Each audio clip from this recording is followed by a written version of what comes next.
long before the sun rises, and with the waxing moon still high in the night sky, competitors ready themselves for another long day in the saddle. Whether they have the spirit of the original Dakar pioneers and red numbers,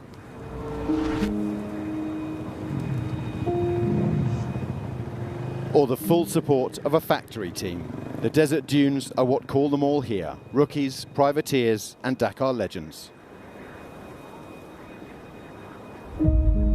Today is going to be a sandy stage. I like the sand, but anyway, it'll be so long.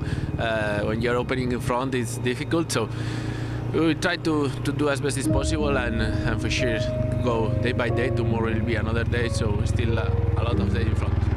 Second loop of Hail for stage 5 and 374 kilometres of sand, sand and more sand. This is a day where experience could be key. And in the dictionary of Rally Raid, experience is defined as Joan Barreda.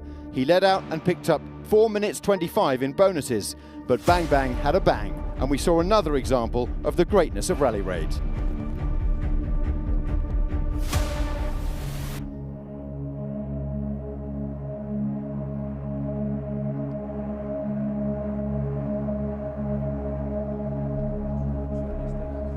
At 30 kilometers from the finish, I hit some camel grass, as we call it, and I didn't take it in quite the right way. I fell forwards, and the bike hit me in the head.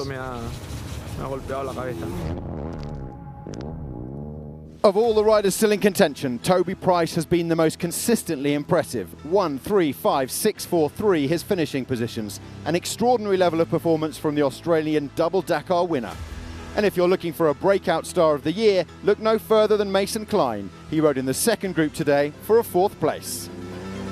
Now, a few of you think my dad jokes are cheesy. That's Nacho problem today. This is Cornejo, not corny. He moved into second by refueling and kept it to the end.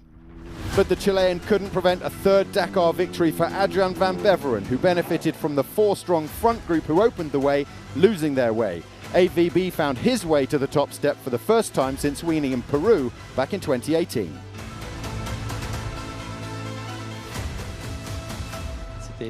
It was absolutely exhausting. I kept wondering when I would finally get to a track. There were 10-kilometer headings in the camel grass. It was really bumpy. I pushed hard because I knew the others could follow my tracks and gain some time. This was a big stage for me. A musical top 10. Johann Sebastian Bach Redder down 1. Adrian van Beethoven is a new entry in the top 5. Mason Klein and Nachtmusik in at 4. And some Chopin and changing means that house music is your new number 1, even though it's not the late 80s.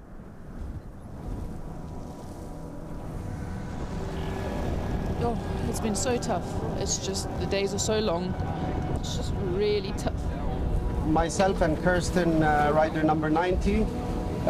We were doing really good at a really decent pace. I entered Malemoto because I wanted the Dakar experience, but I've got like my Dakar experience literally in 4 days. But yeah, wow. Sorry, I'm crying because I'm just like shocked. And there we go. Hey guys, here we have Michelle. The usual. The Saudi king, and unfortunately we were riding over there around the bowl and there was a bit of a hidden, we both hit it, but Michelle came out second best. Shame, and he's just recovered from broken ankles. Oh shite. Michelle, I'm so sorry, man. Shit happens. If you ever wondered just how tough the competitors have to be, look no further than Original by Motul, formerly known as Mal Motor. These riders embody the real Dakar.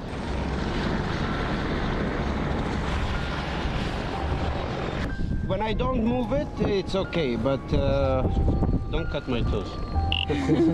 Cut off your toes. The vast majority of riders are accompanied by support crews. These guys have no support whatsoever. I think you can go, huh? I think so. I'll wait for them to come back and then I'll go. Thank you. You're welcome. I'm sorry, Michelle. Nah, don't worry about it. So I'm very disappointed for him, and I wish him a speedy recovery. What happened afterwards? After the helicopter and everything, yeah. What, did you guys get that on camera? Thank you, Kirst! Oh, shit! Oh, no! You okay? He's in the helicopter and I'm so busy looking at him. There was a hole that he crashed on, exactly the same, but I was going so slow, I fell straight into it.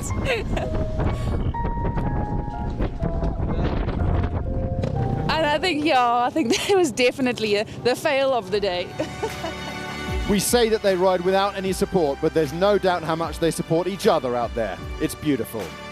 Stop the press, hold the front page. We have a new name on the winners roster in the quads. 26-year-old Argentine Francisco Moreno Flores won on the final day last year. He's been top 5 every stage, and he's Alexandre Giroux's closest challenger. Today he got his day in the sun, his day in the sand. Yesterday in the bikes it was all about bang bang, and today the cars was all about crash crash. 28k, Laia Sanz rolls her Astara, which is a complete write-off. She and her co-pilot Maurizio Giarini are unharmed. It was scary because it was nothing, you know. We were flat and... But something broke on the car? Yeah, and then rolled. You know, the... Bah! Sebastian Loeb rolls his Pro-Drive Hunter at 355k, and BRX's crazy Dakar continues. The Frenchman lost almost 20 minutes. We hit a big camel grass and we ended on the side of the car. So we lost some time for this, but for the rest it was a good stage. Ekstrom and Bergqvist have had good days and bad days. This was a bad one, but their frustration is something that many of us can identify with, I think. We are trying to understand what is the problem, but we get a safety issue, warning, that's it.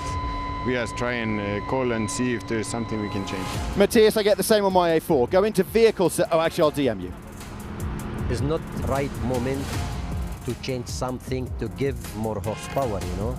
I don't think 11 extra horsepower would have gained us much time yesterday. It's more a question of physical effort. Nasser and Stefan have very different views on the balance of performance tweak the FIA brought in for cars using renewable energies. The Qatari said it would kill the race early. He was wrong about that. Peder Hansel made the first moves, but could only finish third behind teammate Carlos Sainz. Up front, the fight was fierce, and El Matador gave it all he and the car had, including the extra power available with the new rules, but it wasn't quite enough. It was a ding-dong battle, but the overall leader prevailed.